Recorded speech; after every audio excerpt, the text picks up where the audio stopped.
Hey guys, this is DK and welcome to my channel DK's Educational Hubs। आज के इस video lecture में pronoun and उसके kinds के बारे में डिस्कस करेंगे। तो आइए शुरू करते हैं। Personal pronoun. Pronouns which are used for persons और things are called personal pronouns. जो व्यक्ति या वस्तु के लिए यूज किए जाते हैं उससे पर्सनल प्रोनाउंस कहते हैं। फॉर्म्स ऑफ पर्सनल प्रोनाउंस, इनकी जो फॉर्म्स हैं वो अलग अलग केस में अलग अलग हैं।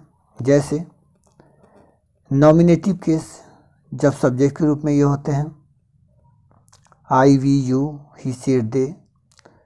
ऑब्जेक्टिव केस, जब ये ऑब्जेक्ट के रूप में होते हैं me, us, you, him, her, it, दे।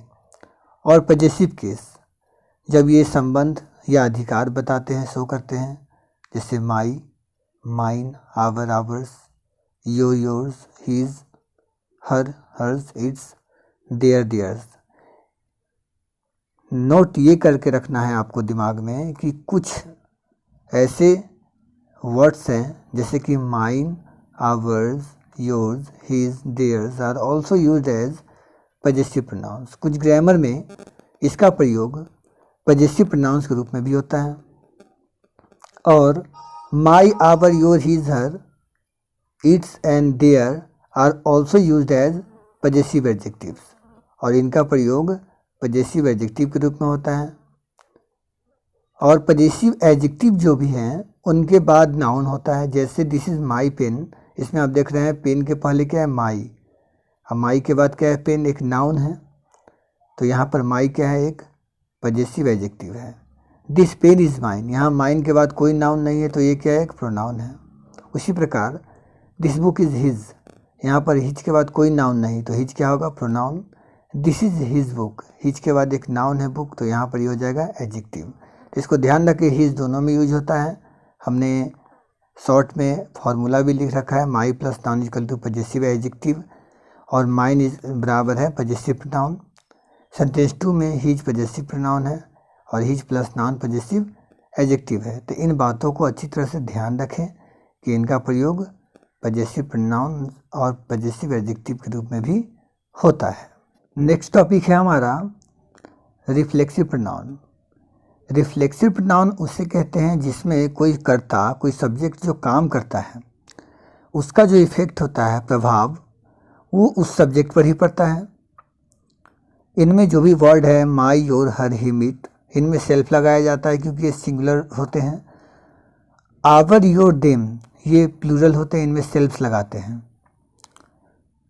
तो लिखा है pronouns when the action is done by the subject turns back upon the subject, यानी कि सब्जेक्ट की तरह जो काम होता है उसका प्रभाव उसी पर पड़ता है। जैसे आई हर्ट माई सेल्फ, मैं अपने आप को चोट पहुंचाया या पहुंचाता हूं।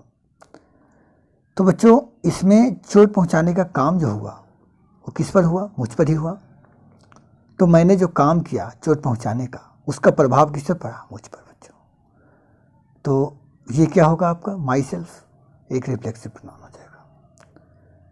शी वॉश्ड हर सेल्फ, उसने अपने आप को धो लिया। हर सेल्फ, माई सेल्फ, ये सब का मतलब होता है खुद या स्वयं। तो उसने जो धोने का काम किया बच्चों, किसको किया, हर सेल्फ, खुद को धो लिया। तो ऐसे सेंटेंस में जिसमें हर सेल्फ, माई सेल्फ का यूज इस तरीके से होता है, जिसमें सब्जेक्ट कोई काम करे, प्रभाव उसके ऊपर ही आ जाए, तो वो रिफ्लेक्सिव प्रोनाउन कहलाता है। और ये जनरली लास्ट में यूज होते हैं। उसके बाद है एम्फैटिक और एम्फेसाइजिंग प्रोनाउन। बलदायक, बल देने वाला। इनमें भी सेम वर्ड्स वही होते हैं, केवल अंतर ये है कि when they are used for the sake of emphasis, यानी कि महत्व बढ़ाने या बल देने के लिए इसका यूज किया जाता है बच्चों। जैसे she herself washed her clothes, उसने स्वयं अपने कपड़े धोए। इसमें बच्चों धोने का काम वो यहाँ भी कर रही है, लेकिन किसको, कपड़े को। प्रभाव इस पर नहीं, कपड़े पर पड़ रहा है धोने का। और जनरली एम्फैटिक प्रोनाउन सब्जेक्ट के तुरंत बाद रहते हैं। जैसे दूसरा, I myself will hurt you, मैं स्वयं, मैं खुद तुम्हें चोट पहुँचाऊँगा, यानी कि चोट पहुँचाने का काम मैं किसको करूँगा, तुम्हें, आपको। तो यहाँ पर बच्चों देख रहे हैं प्रभाव दूसरे पर पड़ रहा है, यही अंतर है। दोनों में। नेक्स्ट है हमारा रेसिप्रोकल, इसको रेसिप्रोकल भी कहते हैं, ऐसे इसका रियल प्रोनाउंसिएशन है रेसिप्रोकल, रेसिप्रोकल प्रोनाउन। ये प्रोनाउन म्यूचुअल रिलेशन यानी कि परस्पर संबंध को शो करता है। जैसे वी लव ईच अदर, हम एक दूसरे को प्यार करते हैं, यानी कि आप मुझसे मैं आपसे, एक दूसरे से। दे हेल्प वन अनदर, वो एक दूसरे की हेल्प करते हैं। ये भी ध्यान रखने वाली बात है बच्चों। नोट करने वाली बात ये है कि ईच अदर का प्रयोग 2 पर्सन के लिए क्या आता है, वन अनदर का 2 से अधिक। लेकिन आजकल क्या है, वाइस वर्सा, यानी कि उल्टा यूज हो रहा है, यानी कि ईच अदर का प्रयोग आप मोर देन 2 के लिए भी कर सकते हैं और वन अनदर का प्रयोग 2 के लिए भी कर सकते हैं बिना किसी हेजिटेशन के। तो आजकल दोनों चल रहा है, इसलिए इसको भी ध्यान में रखें बच्चों। नेक्स्ट टॉपिक है हमारा डेमोन्स्ट्रेटिव प्रोनाउन। डेमोन्स्ट्रेटिव प्रोनाउन जो है बच्चों, ये पॉइंट आउट करता है, इशारा करता है। जैसे कि दिस दैट, दीज दोज, ये सब डेमोन्स्ट्रेटिव प्रोनाउन होते हैं। जैसे देखिए this is the red fort, यह लाल किला है, इशारा करके हम किसी को बता रहे हैं कि यह लाल किला है। नज़दीक में है तो दिस का प्रयोग करेंगे, अगर दूर में है तो हम ये भी कर सकते हैं that is the red fort, वह लाल किला है दूर के लिए। दैट इज़ माई स्कूल, वह मेरा स्कूल है। दीज आर माई बुक्स, ये मेरी किताबें हैं। 2000 योर पेन्स, वे तुम्हारे कलम हैं। यहाँ पर ध्यान रखना है इस बात को कि दिस और दैट सिंगुलर नंबर में यूज होते हैं, इनके साथ सिंगुलर वर्ब होता है। दिस दोज प्लूरल फॉर्म में यूज होते हैं। उसके बाद है दिस दैट दिस दोज के साथ वर्ब होगा तो प्रोनाउन कहलाएगा, और अगर उसके बाद कोई नाउन होगा तो वो एडजेक्टिव कहलाएगा। जैसे दिस पेन इज माइन, अब देखिए दिस के बाद पेन है एक नाउन, तो दिस यहाँ पर क्या होगा बच्चों, एडजेक्टिव होगा। दीज बुक्स आर हिज, यहाँ पर देखिए बच्चों दीज बुक्स आर हिज, यानी कि दीज के बाद बुक्स है एक नाउन है, तो यहाँ पर भी ये क्या होगा, एक एडजेक्टिव होगा। तो ध्यान रखिए जब नाउन आता है इनके बाद तो ये एडजेक्टिव कहलाते हैं। तो बच्चों हमारा नेक्स्ट टॉपिक है indefinite pronoun. Pronouns which do not show definite number of persons or things are called indefinite pronouns. बच्चों जो निश्चित संख्या का बोध नहीं कराता है किसी भी व्यक्ति या वस्तु का, उसे हम indefinite pronoun कहते हैं। जैसे some मतलब कुछ, any मतलब कोई, one मतलब कोई, a few कुछ, समवन कोई, somebody कोई, अदर्स दूसरा।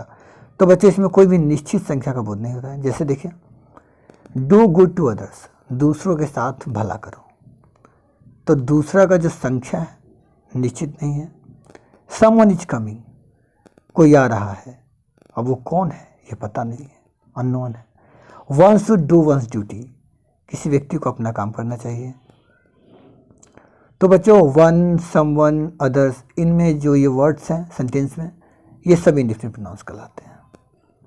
एक बात ध्यान रखना आपको कि जब आपका सब्जेक्ट के रूप में वन आता है तो वंस का ही प्रयोग करते हैं, हीज और हर उसकी जगह पर यूज़ नहीं करते हैं, इस बात को ध्यान रखेंगे।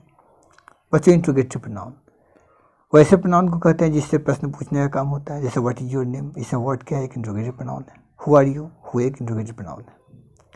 नेक्स्ट है हमारा डिस्ट्रीब्यूटिव प्रोनाउंस।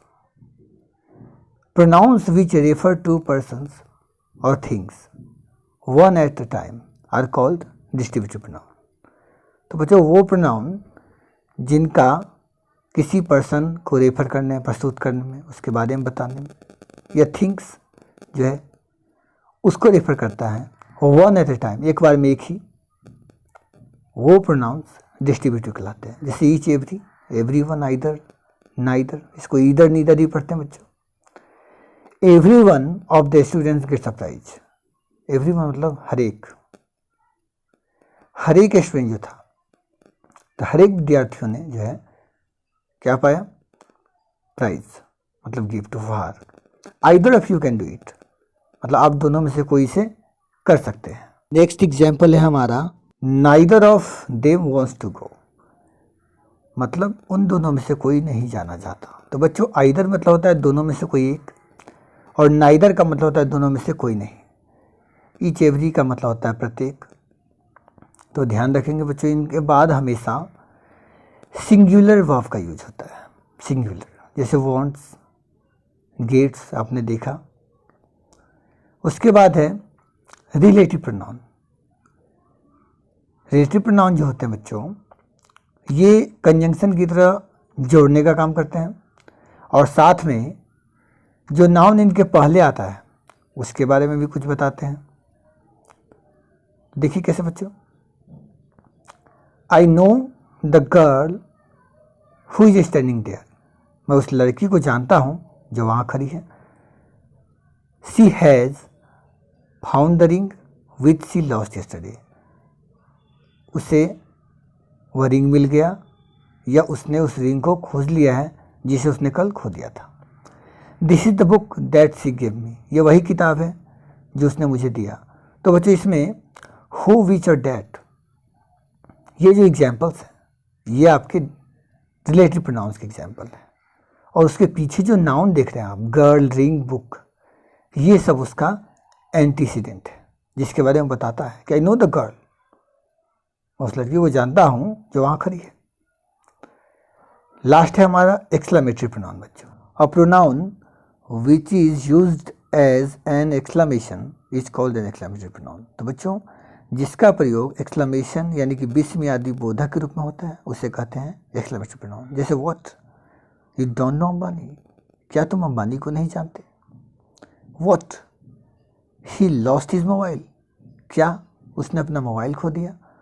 तो बच्चों ये जो वर्ड्स है व्हाट, ये एक एक्सक्लेमेटरी प्रोनाउन है, और ये इनमें प्रश्न पूछने का सेंस है इस सेंटेंस में, इसीलिए इसमें क्वेश्चन मार्क का प्रयोग किया गया है। तो बच्चों हम आशा करते हैं, आई होप कि आप समझ गए होंगे। इसको अच्छी तरह से अपने नोटबुक में लिखें, प्रैक्टिस करें, किसी भी ग्रामर से एक्सरसाइज बनाएं। फिर मिलते हैं नेक्स्ट वीडियो में एक नए लेसन के साथ। तब तक के लिए गुड बाय, थैंक यू।